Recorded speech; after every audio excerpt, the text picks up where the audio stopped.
Hello everyone, I hope आप सब बहुत अच्छे होंगे। आज हम पढ़ने वाले हैं बट वेल्डिंग के बारे में। जिन्होंने चैनल में अभी तक लाइक और सब्सक्राइब नहीं किया है वो लोग लाइक और सब्सक्राइब कर दें। हम स्टार्ट करने वाले हैं बट वेल्डिंग को। चलिए स्टार्ट करते हैं।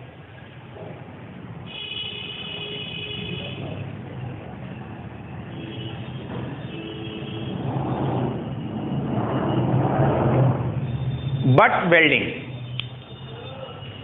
यहीं से ध्यान दीजिएगा। बट का मतलब क्या होता है? टक्कर। बट का मतलब होता है टक्कर या उभरी हुई सतह। वर्ड आया है बट, टक्कर।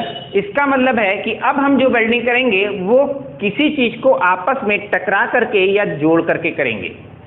वो कैसे होगा इसको समझते हैं थोड़ा सा। बट वेल्डिंग होता क्या है थोड़ा सा पहले तो। सबसे पहला तो इसे जो हम इस्तेमाल करते हैं, इट इज यूज्ड फॉर। सबसे पहले जो हम इसका इस्तेमाल करते हैं कि ये जो यूज होता है सेम क्रॉस सेक्शन एरिया, मतलब मान लीजिए ये दो तार हमको जोड़ने हो तो इस तार को जोड़ने के लिए जब क्रॉस सेक्शन एरिया बराबर होगा तब तो ये आसानी से जुड़ जाएगा। तो सेम क्रॉस सेक्शन एरिया जहां पे आता है ऐसी जगहों पे हम बट वेल्डिंग का इस्तेमाल करते हैं। मैंने क्या कहा? It is used for same cross sectional area, same cross sectional area. Next point, अगर आपने रेजिस्टेंस वेल्डिंग आपको याद हो तो उसमें वोल्टेज का लेवल क्या कर दिया जा रहा था? बहुत कम कर दिया जा रहा था। तो सेम एज अभी भी वोल्टेज का लेवल, हम इसमें जो वोल्टेज लेवल करते हैं, इट इज ऑपरेट एट। कितने वोल्टेज पे ऑपरेट करता है? 1 वोल्ट से लेके 10 वोल्ट में ये ऑपरेट कर जाता है। नेक्स्ट पॉइंट, उसमें क्या देखा था? जो करंट हम दे रहे थे वो बहुत हाई करंट थी। वैसे यहां पे भी जो करंट देंगे, it operate at 1 to 10 volt. It operates at 50 ampere to several hundred ampere. मतलब क्या है इसका? वोल्टेज तो 1 से 10 तक ही होना चाहिए, 2 वोल्ट, 3 वोल्ट, 8 वोल्ट, इस तरह से वोल्टेज इसका चलता है। लेकिन करंट जो होता है वो मिनिमम 50 वोल्ट से लेकर के मैक्सिमम सेवरल ऑफ 100, मतलब कई 100 गुना तक जा सकता है। ये तो बात रही करंट और वोल्टेज की। सेम एज हम बात करेंगे, जैसे कि हमने बात किया था यहाँ क्रॉस सेक्शनल एरिया की, तो यहां पे भी हम क्रॉस सेक्शनल एरिया पहले समझ लेते हैं है क्या इसका मतलब। एक मेटल पीस मैंने ये ले ली, दूसरी मेटल पीस मैंने ये ले ली। अब हमें इन दोनों को आपस में जोड़ना है। जब हमें इसको जोड़ना है तो जब ये एरिया, इसका ये आमने सामने की लंबाई जब बराबर होगी तो इसको जोड़ना बहुत आसान होगा। तो ऐसी मटेरियल, ऐसे कौन से मटेरियल होते हैं जिसमें ये जोड़ा जा सके? कोई ट्यूब हो, कोई वायर हो, कोई रॉड हो, ऐसी चीजें। तो इट इज, नेक्स्ट पॉइंट क्या बनेगा? इट इज यूज्ड फॉर, किसके लिए यूज कर सकते हैं इसका? जॉइनिंग ऑफ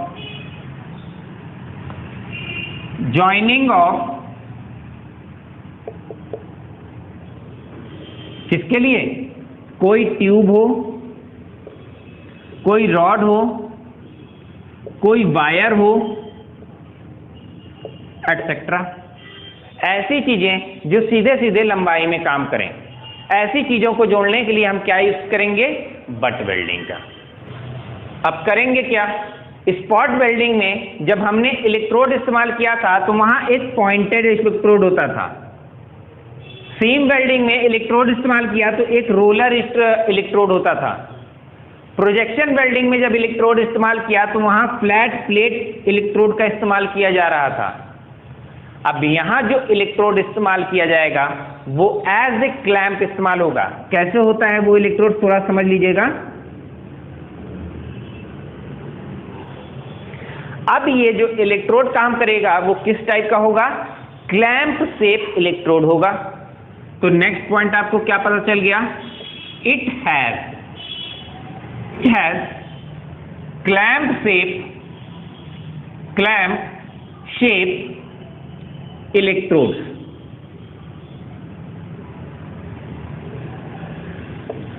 किस टाइप के इलेक्ट्रोड्स हैं? क्लैंप शेप के इलेक्ट्रोड्स हैं।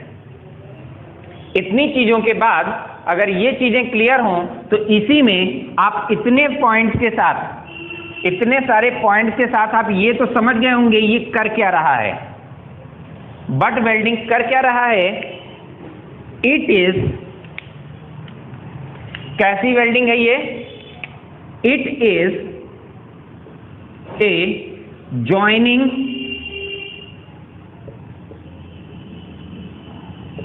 कैसे जॉइनिंग हो रही है? It is a joining by, क्या कर रहे हैं? पहले बर्निंग कर रहे हैं, बाई बर्निंग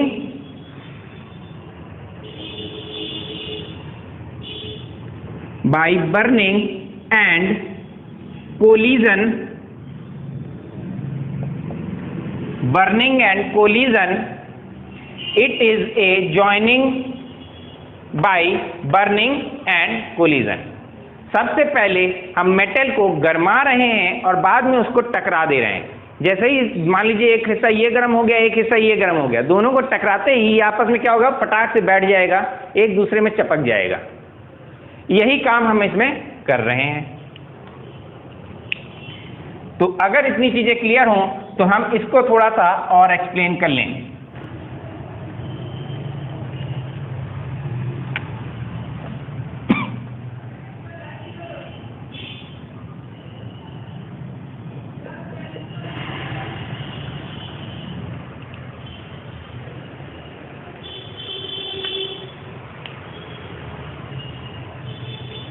चलिए अब हम देखेंगे बट वेल्डिंग के प्रोसेस के ऊपर। ये एक वर्ड वेल्डिंग के लिए मैंने मशीन बना रखी है। मतलब क्या है? एक फिक्स्ड प्लेट हो गई, फिक्स्ड सरफेस, जहां पे हम वेल्डिंग प्रोसेस करेंगे। इस प्रोसेस में दो हमने क्लैंप बना दिए हैं जिसमें मेटल पीस को हम फंसा के रखेंगे। एक क्लैंप, पहला क्लैंप एक मेटल पीस को अपने पास ज्वाइन रखा है और ये पूरी तरह से फिक्स है, किसी तरह से मूव नहीं कर सकता। नेक्स्ट क्लैंप में हमने दूसरे मेटल पीस को फंसा दिया। इसके बीच में जब हमने रख दिया है तो जब आप इस मूविंग प्लेट को आगे पीछे करेंगे प्रेशर देने के लिए, हमने इधर से क्या करेंगे? प्रेशर अप्लाई करेंगे तो ये इसके पास जाएगा। जैसे ही ये पास जाएगा, अब बीच के सरफेस जैसे ही इसके गर्म होने लगेंगे, इसका ये बीच का सरफेस जैसे ही गर्म होने लगेगा, ये क्या करेगा? आपस में चिपक जाएगा। पहले ये गर्म हो गया, हमने इधर से प्रेशर डाल दिया, प्रेशर डालते ही आपस में चिपक गए। इसी प्रोसेस को हम क्या कहते हैं? Butt welding. अब दोनों में फर्क क्या है?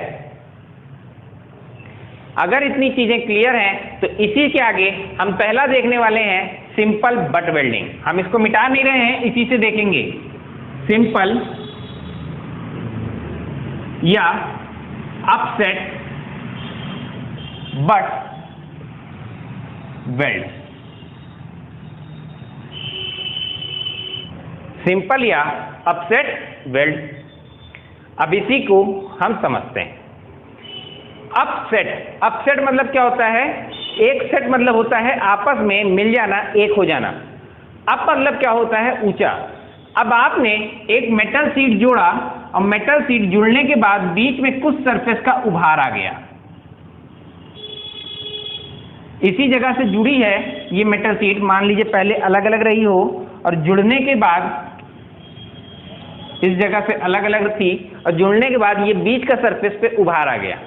इसी हिस्से को कहा जाता है अपसेट।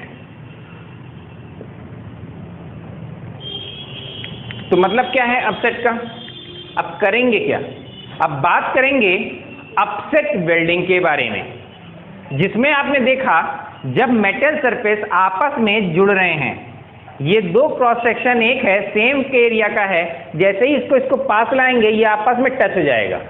जब ये टच होगा तो इसके आसपास जो मेटल पिघलेगा, ये हल्का सा निकलेगा, वो इसके ऊपर उभार के तौर पे, मतलब ऊपर के हिस्से पे एक्स्ट्रा दिखने लगेगा। इसी हिस्से को कहा जाता है अपसेट। तो सिंपल बट वेल्डिंग या अपसेट वेल्डिंग में क्या करते हैं, सेम क्रॉस सेक्शन एरिया के दो मेटल को दो क्लैंप के थ्रू ज्वाइन कर देते हैं। इनको जब क्लैंप के थ्रू लगा दिए, अब क्लैंप्स में हम क्या करेंगे, सप्लाई दे देंगे।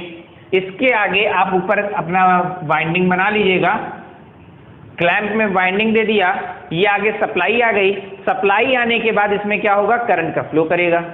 जैसे जैसे करंट फ्लो करेगा यहाँ पे क्या आएगा, करंट आएगी, और ये करंट बीच में हीट करेगी। जैसे जैसे हीटिंग प्रोसेस बढ़ेगा, जैसे जैसे हीटिंग प्रोसेस बढ़ेगा, बीच का सरफेस गर्म हो जाएगा। लेकिन बिल्कुल मेल्टिंग पॉइंट पहुंचने से ठीक पहले, बिलो मेल्टिंग पॉइंट पे ठीक पहुंचने से पहले हम इसको क्या करेंगे, एक साइड से प्रेशर कर देंगे। इधर से हमने क्या कर दे दिया, प्रेशर दे दिया। इधर से जब प्रेशर करेंगे, इसको दबाएंगे, तो इधर का सरफेस इसके साथ आगे क्या होगा, ज्वाइंट हो जाएगा, दोनों आपस में वेल्ड हो जाएंगे और कुछ ऐसा दिखेगा। फिर कुछ इधर से ये ऐसा दिखेगा। अगर इतनी चीजें क्लियर हो तो इसी से हम समझेंगे थोड़ा सा कि सरफेस में केवल ये बीच का हिस्सा ही क्यों गर्म होता है, पूरा मेटल क्यों नहीं गर्म होता, ये पूरे मेटल पे इफेक्ट क्यों नहीं आता। आप लोग खुद सोच सकते हैं। दो क्रॉस सेक्शन एरिया है, चाहे आप शीट को ऐसे आमने सामने रखे हो, चाहे ऐसे आमने सामने रखे हो, तो दोनों के बीच में क्रॉस सेक्शनल एरिया आ रहा है ए। इसकी कुछ लंबाई चौड़ाई होगी कि नहीं होगी, हमने कह दिया ए। इनके बीच में कुछ दूरी है डी, कुछ दूरी है डी। बीच में क्या है, एयर, एयर है, दूरी है, सरफेस एरिया है। तो आपको पता है ऐसे फॉर्मेशन में जब दो कंडक्टिंग प्लेट कुछ दूरी पे, कुछ सेपरेट एरिया पे रखी जाते हैं, तो वहां पे क्या फॉर्म होता है, कैपेसिटेंस। क्या फॉर्म होता है, सी बना देगा। इनके बीच में कैपेसिटेंस बन गया। जब कैपेसिटेंस बन गया तो आप जानते हैं करंट बराबर I बराबर होता है C dV बाई dt। आपने अक्सर देखा होगा, वेल्डिंग कराने गए हो तब देखा होगा कि पहले वो क्या करता है, एक मेटल को किसी चीज पे छुआता है, इलेक्ट्रोड को पहले किसी चीज पे छुआता है, दूर करता है, चिंगारी बनाता है। इसको पास ले गया, दूर किया, पास ले गया, दूर किया, ऐसे पास ले आया, दूर किया, पास ले आया, दूर किया। इस तरह से करने से इसके कारण क्या होता है, जब ये पास आके चिपकता है या दूर जाता है तो बीच में टाइम डिफरेंस आता है और साथ ही साथ वोल्टेज का डिफरेंस होता है। सी भी क्या होता है, चेंज होता है। सी, वी और टी तीनों ही क्या हो रहे हैं, चेंज हो रहे हैं। कैसे हो रहे हैं, अब सी के बारे में पहले समझते हैं। वी तो मान लीजिए एक बार आपने सप्लाई दे दी तो हमने कांस्टेंट भी मार दिया, एक बार समझ लिया कि एक बार वी क्या हो गया, कांस्टेंट। तो सी के बारे में देखते हैं। सी बराबर क्या होता है, एप्सिलॉन, सी बराबर एप्सिलॉन ए बाई डी होता है। तो यहीं से ध्यान दीजिएगा, epsilon A, surface area A में चेंज है नहीं, एप्सिलॉन में चेंज है नहीं, डी क्या हो रहा है, लेकिन डी हमारा जैसे जैसे हम इसको पास लाएंगे इसका मान क्या होगा, कम हो जाएगा। सी का मान क्या होगा, बढ़ जाएगा। यहां पे सी क्या हो गया, बढ़ गया। सी बढ़ चुका है, सी डीवी बाई dt में सी बढ़ चुका है, सी बढ़ गया। ये प्रोसेस बहुत जल्दी किया जाता है कि बहुत रुक रुक के करते हैं, समय कम लेते हैं कि नहीं लेते, छुआए हटाए या कुछ ऐसा कर रहे हैं तो इतना करने में सेकंड्स का समय लगता है, मिली सेकंड्स लगता है, बहुत जल्दी होता है कि नहीं होता, बहुत जल्दी होता है। तो हम कह सकते हैं टाइम इंटरवल कैसा है, वेरी लेस, टाइम बहुत कम है। टाइम बहुत कम है, C ज्यादा है, तो ओवरऑल मिल करके I का मान क्या हो गया, बहुत ज्यादा बढ़ गया, हैवी करंट फ्लो करना चाहेगी। अब ध्यान दीजिएगा, करंट को फ्लो करने के लिए बीच में मीडियम कैसा है, एयर, बीच में मीडियम कैसा है, एयर, तो वो as a sparking, as a arc, इस टाइप से वो प्रोड्यूस होने की कोशिश करती है। लेकिन हम सिंपल बट या फ्लैश बट के अंदर स्पार्क बनने नहीं देते। सिंपल बट या अपसेट बट के अंदर हम स्पार्क बनने नहीं देते। उससे पहले ही ये जब गर्म होने लगता है तभी हम इसको आपस में क्या करते हैं, चिपका देते हैं, प्रेशराइज कर देते हैं, और ये आपस में क्या हो जाता है, जॉइंट हो जाता है। अगर इतनी चीजें क्लियर हो तो इसी के आगे ध्यान दीजिएगा, हम बात करेंगे फ्लैश बट की। अब ध्यान दीजिएगा, फ्लैश बट के बारे में बात करने जा रहे हैं। तो फ्लैश बट के केस में सिंपल बट और फ्लैश बट में बहुत थोड़ा सा डिफरेंस है। दोनों का काम एक ही है लेकिन थोड़ा सा डिफरेंस है। क्या है ये समझते हैं। फ्लैश बट वेल्डिंग, नाम में ध्यान दीजिएगा क्या आया है, फ्लैश। फ्लैश का मतलब क्या होता है, चमक या चिंगारी, चमक या चिंगारी। फ्लैश, अब हम इनके बीच में क्या बनाने की कोशिश करेंगे, फ्लैश। अभी हमने देखा था C dV by dt, I बराबर C dV by dt।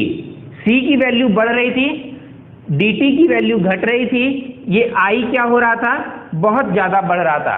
I अचानक से बहुत ज्यादा बढ़ गया तो इसको कोई ना कोई पाथ, उस करंट को फ्लो करने के लिए पाथ चाहिए कि नहीं चाहिए, चाहिए। तो वो किस फॉर्म में निकलेगा, इधर से चिंगारी के फॉर्म में निकलना चालू होगा, और चिंगारी के फॉर्म में निकल करके दूसरे सरफेस तक ये जाएगा। ये ऐसे मान लीजिए इनके बीच में चिंगारी है, ये समझ लीजिए। किस तरह से बना ये, मेन डिफरेंस सिंपल और फ्लैश बट में मेन डिफरेंस क्या है, दोनों का प्रोसीजर सेम है, सब चीजें सेम है, बस फर्क कहां आता है, उसमें हम फ्लैश मतलब आर्क बनने नहीं दे रहे थे, लेकिन यहां आर्क या स्पार्क हम बनने दे रहे हैं। तब होगा क्या, इन दिस प्रोसेस, इस प्रोसेस में spark is used to, spark का काम क्या कर रहे हैं, गर्म करने के लिए, is used to heat the metal surface. Spark का काम क्या हो रहा है, इस मेटल सरफेस को हीट करने का काम ये कर रहा है। दोनों में मेन डिफरेंस बस इतना ही है, वहां पे हम किसी भी तरह का आर्क या स्पार्क बनने नहीं दे रहे थे, यहां पे हम आर्क या स्पार्क के ही मदद से इस सरफेस को गर्म करने की कोशिश कर रहे हैं। आगे क्या हो जाएगा, अब यहां पे हीटिंग तो चालू हो गई, आपको पता चल गया हीटिंग आ गई है, स्पार्किंग आ गई है। तो आपको पता है जब मेटल पिघलना चालू होता है तो वहां पे फ्लैग का फॉर्मेशन होता है, फ्लैग या जिसे हम कहते हैं लावा टाइप से। लेकिन हमने पढ़ा क्या है, रेजिस्टेंस वेल्डिंग के अंदर बिलो मेल्टिंग पॉइंट पे हमें काम करना है। तो मेटल के ऊपर जो गंदी सतह आ जाती है, जो गंदगी आके जम जाती है, या मान लीजिए लोहे के छड़ है तो उसके ऊपर जंग आके लग गई है, तो वो जंग जब गर्म होगी तो वो पिघलेगी, तो उस गंदगी को, उस एक्स्ट्रा चीजों को हम क्या कहते हैं, स्लैग कहते हैं। क्या कहते हैं, स्लैग। स्लैग बन रहा है, तो स्लैग हम मेटल सरफेस को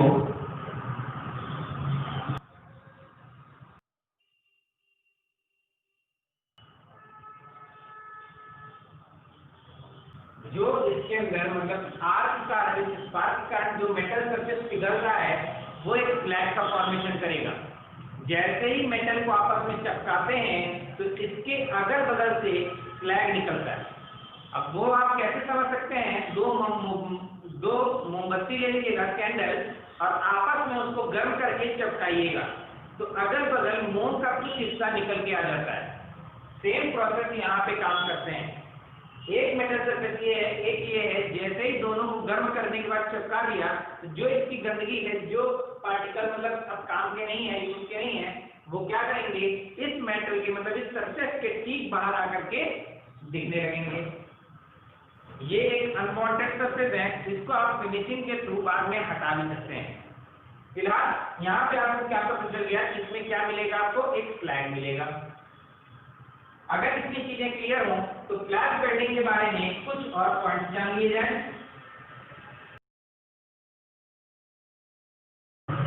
अब ध्यान दीजिएगा, मेटल सरफेस में जब यहाँ पे हीटिंग हो रही है तो सबसे पहले इस पॉइंट पे मतलब इधर के हिस्से से हीटिंग ज्यादा तेजी से होगी, इस हिस्से से हीटिंग ज्यादा तेजी से होगी और ये हीटिंग यहाँ तक पहुंचेगी, कुछ समय लेगी। आप जानते हैं इंटर या हाई स्कूल के टाइम पे आपने प्रैक्टिकल किया होगा, एक छड़ को लेकर के एक साइड से गर्म करना चालू करें तो जब वो छड़ गर्म होती है तो यहाँ तक पहुँचने में हीटिंग कुछ समय लेती है। यहाँ तक पहुँचने में हीटिंग कुछ समय लेती है। सेम प्रोसेस यहाँ पे भी काम कर रहा है। पहले ये सरफेस गर्म होगा, हमने इधर से प्रेशर दिया, ये आपस में जुड़ गए, इधर तक पहुंचने में कम समय लगेगा और बाद में ये क्या कर देंगे, ठंडा हो जाएगा। इस तरह से ये फ्लैट बट वेल्डिंग ज्वाइन हो जाएगा। अगर क्लियर हो तो इसी के आगे कुछ और पॉइंट्स भी देखेंगे। जब बट वेल्डिंग हमने स्टार्ट करी थी तो बोला था 1 से लेकर 10 वोल्ट तक की सप्लाई दी जाती है। इतनी सप्लाई होगी तो करंट की मात्रा क्या होगी, बहुत ज्यादा। हैवी करंट के कारण ये मेटल सरफेस क्या प्रोड्यूस करेगा, आर्क प्रोड्यूस करेगा। लो वोल्टेज हाई करंट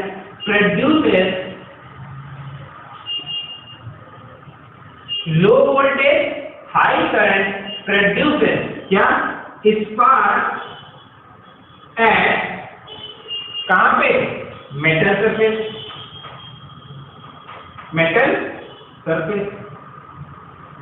एक चीज तो पता चल गई कि मेटल सरफेस पे स्पार्क प्रोड्यूस होगा। अगर ऐसा है तो यहीं पे ध्यान दीजिएगा, इसका यूज कहां कहां कर सकते हैं। इसका यूज भी यूज टू किसके लिए, ट्यूब, रॉड, वायर, ऐसी चीजों के लिए इसका इस्तेमाल करेंगे।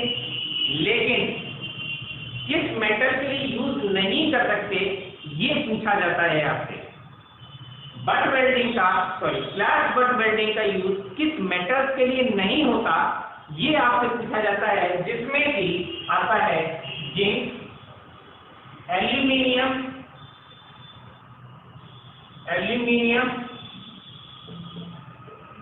बिस्मिथ,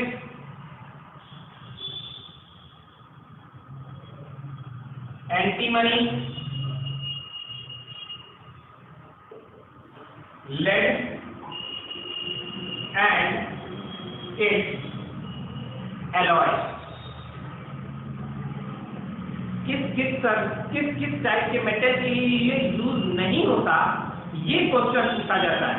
ये आपसे नहीं पूछा जाता कि किस मेटल के लिए यूज होता है, ये पूछा जाता है किसके लिए नहीं यूज होता।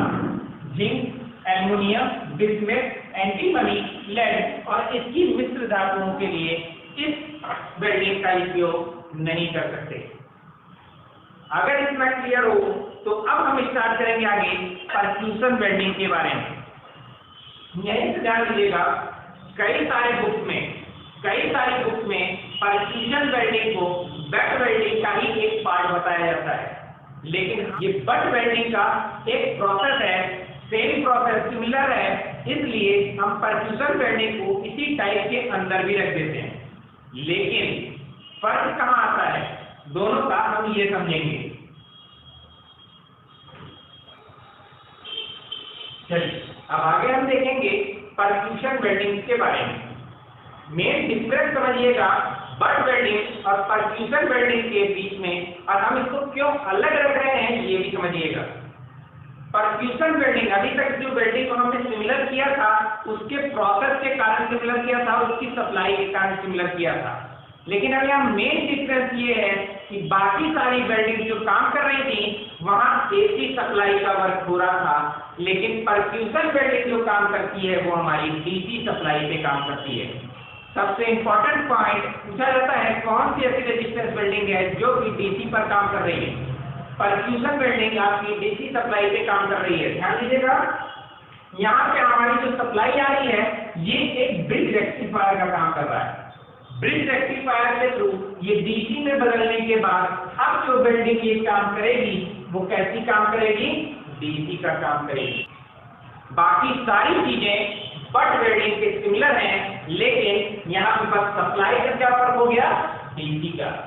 एसी की जगह यहाँ पे क्या काम कर रही है? डीसी। तो हम पहला पॉइंट यहाँ से क्या लिख सकते हैं? इट ऑपरेट एट, किस पे काम करेगी?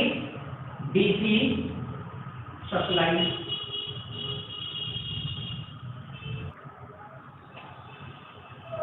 इट इज सिमिलर टू, किसके सिमिलर है? बट बिल्डिंग के। Similar to butt welding. The only difference, इकलौता डिफरेंस इसमें क्या है? सप्लाई का। Is DC supply. केवल एक अंतर क्या है? डीसी सप्लाई का। ये पता चलिए आपको। अब इसके बाद आपसे पूछा जाता है कि इसका इस्तेमाल कहां कहां कर सकते हैं? Copper and it's alloy. Copper और उसकी मिश्र धातुएं, nickel and it's alloy, aluminium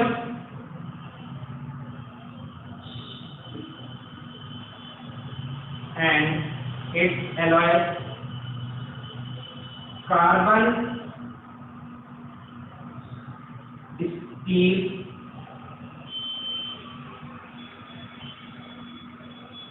stainless steel. Butt welding आपको ये पता चल गई कि दोनों ही जब क्रॉस सेक्शन एरिया समान होगा वहां के लिए यूज होगी। प्लेट के बारे में पता चल गया, जिसमें जो इलेक्ट्रोड काम कर रहे हैं वो एज ए क्लैंप काम कर रहे हैं। अगर इतनी चीजें क्लियर हैं तो अब ओवरऑल रिव्यू देख लिया जाए पूरे रेजिस्टेंस बिल्डिंग को एक साथ। ये बहुत इंपॉर्टेंट है जो हमेशा ही आपको याद रहने वाला है। सबसे पहले देखेंगे स्पॉट वेल्डिंग के बारे में। स्पॉट वेल्डिंग क्या था? इसमें हम किसी एक स्पॉट पे जब वेल्डिंग करना हो, दो मेटल सरफेस हो, एक स्पॉट की तरफ से जोड़ना हो, मेटल, एक मेटल ये, इसको बीच में केवल एक स्पॉट पे हमने जोड़ दिया, तो ये वेल्डिंग कैसी थी? Spot welding. इसमें जो इलेक्ट्रोड इस्तेमाल हो रहा था ये पिन टाइप इलेक्ट्रोड था, पिन टाइप इलेक्ट्रोड था, मतलब पॉइंटेड इलेक्ट्रोड की उसी सरफेस पे जाके केवल ये ज्वाइन करें। नेक्स्ट हमने देखा था सीम वेल्डिंग। सीम वेल्डिंग में क्या देखा था आपने? सीम मतलब सिलाई। अब कई सारे वेल्ड को हमने रोलर के थ्रू एक साथ ज्वाइन कर दिया था। 1 2 3 4 5 6 इनको हमने रोलर के थ्रू ज्वाइन कर दिया था। तो इलेक्ट्रोड कैसे थे? रोलर, इसमें पॉइंटेड टाइप। दोनों का डिफरेंस समझिएगा। ये पूरी तरह से एयर सील था, ये एयर को नहीं लॉक कर सकता था। एयर वाटर को ये लॉक कर देना है नहीं था, ये एयर सील वाटर सील था। नेक्स्ट क्या देखा था? सीम वेल्डिंग के बाद हमने देखा प्रोजेक्शन वेल्डिंग। प्रोजेक्शन वेल्डिंग, इसमें आपने दो टाइप देखे थे, single plate projection, double plate projection. Single plate में किसी एक सरफेस पे हम प्रोजेक्ट कर रहे थे,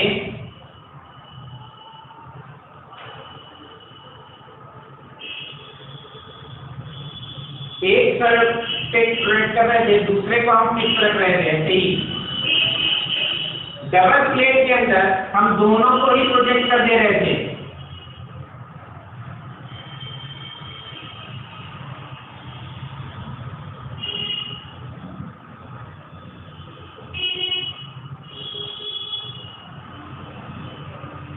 डबल प्लेट प्रोजेक्शन। नेक्स्ट हमने देखा था इसमें इलेक्ट्रोड कैसे थे। अब जब हमें इतने सरफेस को एक साथ दबाना है तो फ्लैट प्लेट लगाना पड़ेगी। हमने इसके ऊपर फ्लैट प्लेट इलेक्ट्रोड लगा दी। ये इलेक्ट्रोड कैसे हैं? फ्लैट प्लेट हैं, एक चपटी प्लेट की तरह ये है, जिसके कारण एक साथ ये पूरा दबे। नेक्स्ट हमने क्या देखा था? Butt welding. बट वेल्डिंग में आपने दो टाइप्स देखे, सिंपल और ऑफसेट।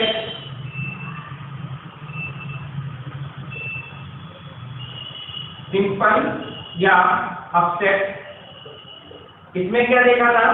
दोनों सरफेस को हम पास पास रख दे रहे थे। क्रॉस सेक्शनल एरिया जिसका सेम हो और दोनों को हम पास पास रख दें। इसमें इलेक्ट्रोड कैसे थे? प्लेट टाइप थे। इसमें इलेक्ट्रोड पिन टाइप, इसमें रोलर टाइप, इसमें क्या है? इसमें क्या थे? क्लैंप टाइप, क्लैंप की तरह पकड़े रखे। तो यहाँ पे हमने क्लैंप बना दी।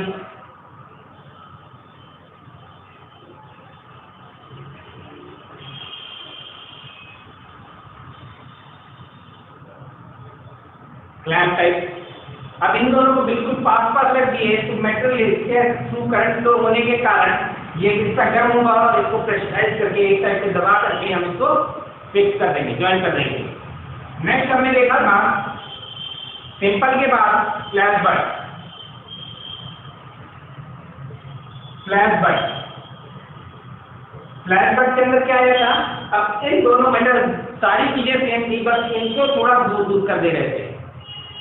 पहले मेटल सरफेस से इसको थोड़ा दूर दूर रख रहे थे। दूर होने के कारण इनके बीच में स्पार्किंग और एयर आर्क बन रही थी। आर्क जो फॉर्मेशन कर रही थी, एक फ्लैग का फॉर्मेशन कर रही थी, जो फ्लैग गर्म होने के बाद अगल बगल निकल जा रहे थे। इसमें भी हमारे इलेक्ट्रोड कैसे थे? Clamp type. लास्ट हमने क्या देखा? परक्यूशन। लास्ट हमने क्या देखा? परक्यूशन। दोनों बट वेल्डिंग के बिल्कुल दोनों सिमिलर है। बट वेल्डिंग से सिमिलर होता है परक्यूशन, लेकिन फर्क कहां आ जाता है? केवल और केवल supply used for DC supply. किसके लिए इस्तेमाल कर रहे हैं? डीसी सप्लाई के लिए यूज कर रहे हैं। साथ ही साथ आपने देखा था इसमें इलेक्ट्रोड किस टाइप का था? Clamp type. इलेक्ट्रोड किस टाइप का था? Clamp type. अगर इतनी चीजें क्लियर हो तो इससे के साथ आपका रेजिस्टेंस वेल्डिंग खत्म हो जाता है। नेक्स्ट टॉपिक आएगी आर्क वेल्डिंग के बारे में और उसके टाइप्स के बारे में।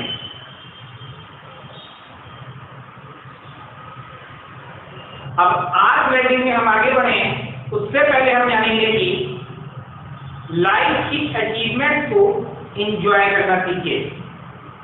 जितनी भी आपको सफलता मिल रही है, जैसी भी सफलता है, भले ही वो असफलता के रूप में हो, उसे भी आप एंजॉय करना सीखिए। अपनी असफलताओं से केवल और केवल सीख लेनी चाहिए। उसके पीछे और समय बर्बाद करने से अच्छा है कि आप अगले टारगेट की तरफ आगे बढ़ें, अपने नेक्स्ट टारगेट की तरफ आगे बढ़ें, या उस स्टेप को आपको जो पता चल चुका है इस स्टेप से चलने से मुझे सफलता नहीं मिली, तो अब आप नए तरीके से आगे चल के नए तरीके से आगे बढ़ सकते हैं। इसलिए असफलताओं के पीछे निराश ना हो, उसको आशा की नई किरण के रूप में देख करके आगे बढ़िए, उसको पॉजिटिव लीजिए। वो असफलता आपकी वो स्टेप है जिससे आपने सीखा है कि इस तरीके से हम आगे सही नहीं थे। इसलिए वीडियो अच्छी लगे तो ज़्यादा से ज़्यादा लोगों के साथ शेयर करें, लाइक करें, सब्सक्राइब करें। Please like, subscribe and share. Thank you.